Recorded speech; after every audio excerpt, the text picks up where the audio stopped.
Welcome back.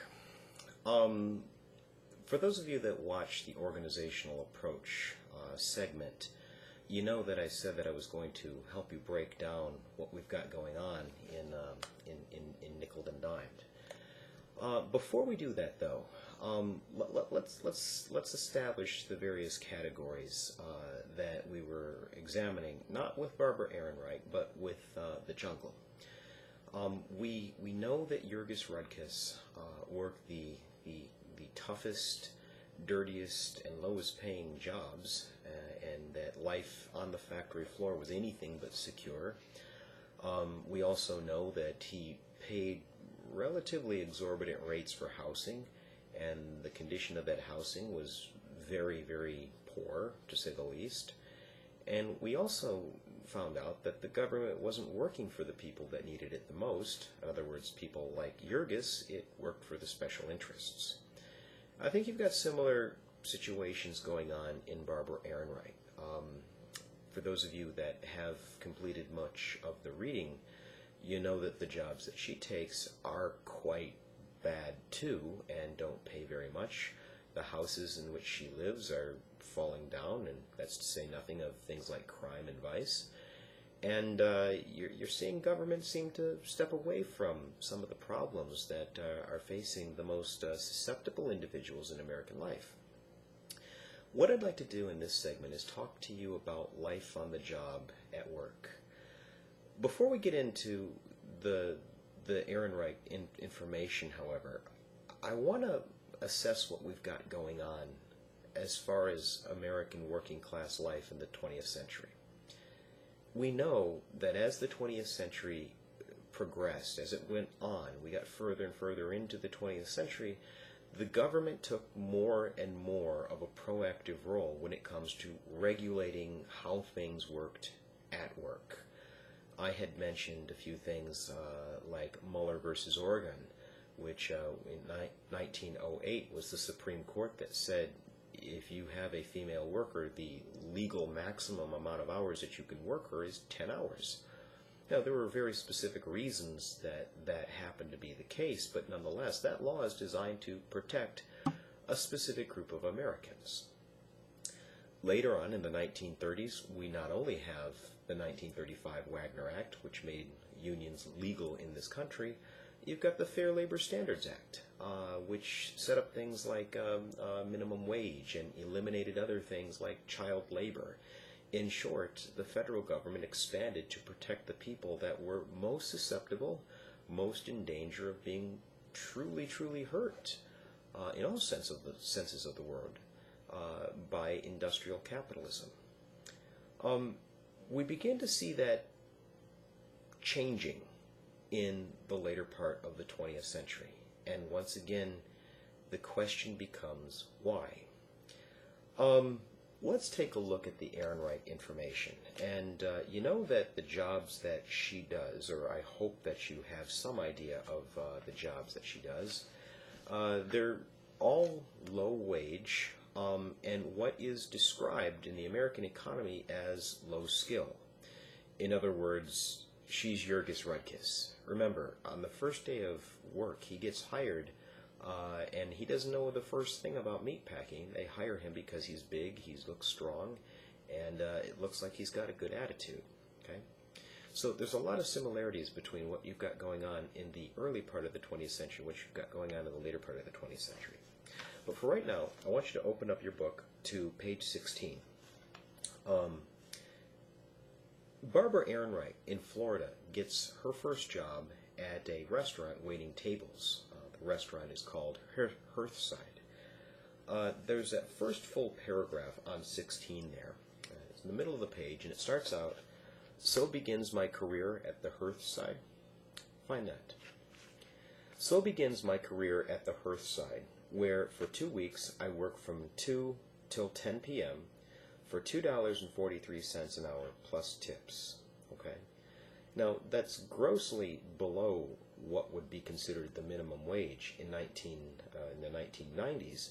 The way that the employers are getting away with this is by factoring in tips to the equation.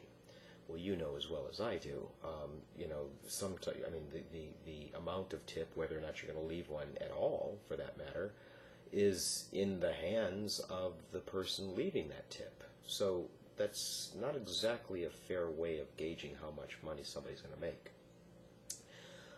Going on. Employees are barred from using the kitchen door, so I enter the first day through the kitchen, where a red-faced man with shoulder-length blonde hair is throwing frozen steaks against the wall and yelling. Okay? Now, there's something else that I want you to understand about this. It's not just that these people are being paid a low wage. I'm hopeful that we can agree that that'd be really, really difficult to support yourself, let alone anybody else, $2.43 an hour plus tips. But let's talk a little bit about the nature of that work. Flip the page to 22. At the bottom of that page, there's a paragraph that begins, managers can sit. Find that paragraph. Managers can sit for hours at a time if they want, but it's their job to see that nobody else ever does, even when there's nothing to do. And that is why, for servers, slow times can be as exhausting as rushes. You start dragging out each little chore because if the manager on duty catches you in an idle moment, he will give you something far nastier to do.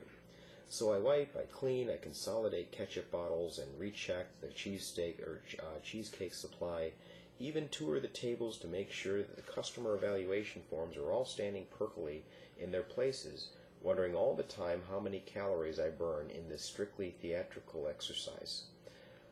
In desperation, I even take the desserts out of their glassy display case and freshen them up with whipped cream and bright new maraschino cherries. Anything to look busy. When on a particular dead afternoon, Stu finds me glancing at a USA Today a customer has left behind. He assigns me to vacuum the entire floor with the broken vacuum cleaner, which has a handle only 2 feet long, and the only way to do that without incurring orthopedic damage is to proceed from spot to spot on your knees. Very difficult jobs for the amount of money that they're taking home. One of the things that I would ask, where are the unions with all of this? What happened to the unions that said, look, every 4 hours you work, you are entitled to a break? That's another issue that I'm not necessarily going to get into, but examine the break room that Barbara Ehrenreich is forced to use. Anyway, back to our question, where are the unions? Those of you that were paying attention in the 1940s, hopefully you clued in on a law that was passed in 1947 that was entitled the Taft-Hartley Act. Taft-Hartley was a response to a lot of things. Cold War paranoia that the Russians were spying on us, amongst other things like labor had too much power in the post-war period and needed to be curbed. For our purposes, what I'd like you to understand is that the Taft-Hartley Act made it very much more difficult to form a union. And the primary reason why is it really relieved the federal government of a lot of authority when it comes to mandating unionism in this country.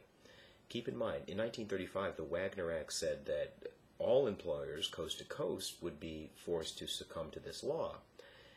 The Wagner Act transfers much of that responsibility to the state. And for all intents and purposes, what Taft-Hartley does is it opens up the concept of the right to work state. Ehrenreich in Florida and in a few other places is employed in right to work states, and therefore, because it makes it so much more difficult to form a union, there aren't too many unions around. Okay? Now, again, historians are the scientists of context, and you also need to pay close attention to the context in which she's working. She's employed in the 1990s, and before the 1990s, you had a president in the 80s named Ronald Reagan. And there's a lot of things that Reagan was trying to do, all of which I personally believe came from good places, but nonetheless, there's a lot of things that he was trying to accomplish. And one of the things that occurred very early in his presidency was a professional air traffic controllers organization strike. Now, in case you're curious, PATCO, as it came to be known, was a union that represented people that worked in the air traffic control tower at the airport. They were in charge of telling planes it's okay to land or wait just a second before you take off. Well, in 1981, they had walked out on strike, and this is right in the beginning of the Reagan presidency. In 1981, Reagan broke down the PATCO strike, and he basically told the workers, you can go back to work, or I can find replacement workers and you'll be fired.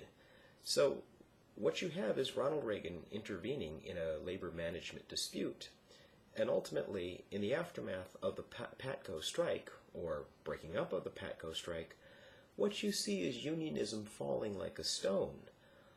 There's a lot of people that believe, and I happen to be one of those people, that what Reagan basically said, although he never actually said it, what he was implicitly doing was giving a political blessing to come after these unions. And so what you see are major corporations that had bargained collectively with their unions and their workers over the course of the last 3 decades.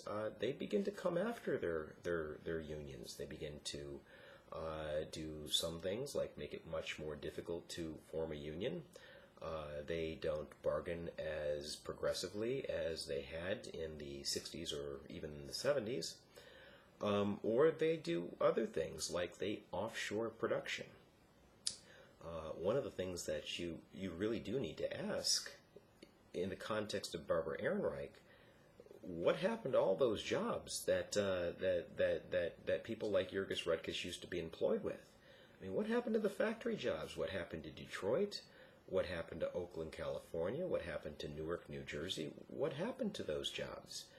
And the answer is, in the 1970s and especially in the 1980s, what you began to see is General Electric, Ford Motor, Sunbeam.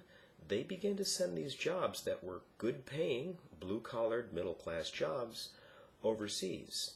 So by the time that Barbara Ehrenreich is coming of age, the only kinds of jobs that you have left are jobs like at Hearthside or at Walmart.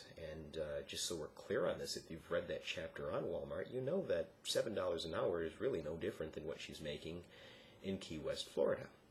But nonetheless, my point is, not only have unions generally gone away, and a big explanation as to why they've gone away is that the government has backed away from endorsing them, supporting them, but the jobs in which most union workers were firmly entrenched, industrial jobs, they have gone away too. So by the time that Ehrenreich is looking for work in the 1990s, you've got these low-skill, low-wage jobs that are anything but secure. And the justification behind paying these individuals such a pitiful wage is no different than what you saw throughout the Gilded Age with Jurgis Rudkis. Anybody can shovel guts into a big hole in the factory floor, and as the theory goes, anybody can vacuum a floor. So I'm hopeful that you can see some similarities between the early 20th century and the late 20th century, and I'm even more hopeful that you can understand as far as an explanation as to why this is happening. Now, what I'd like you to do is click on the next link, which will talk to you a little bit about things like housing and other ways that workers need to support themselves after the workday has ended.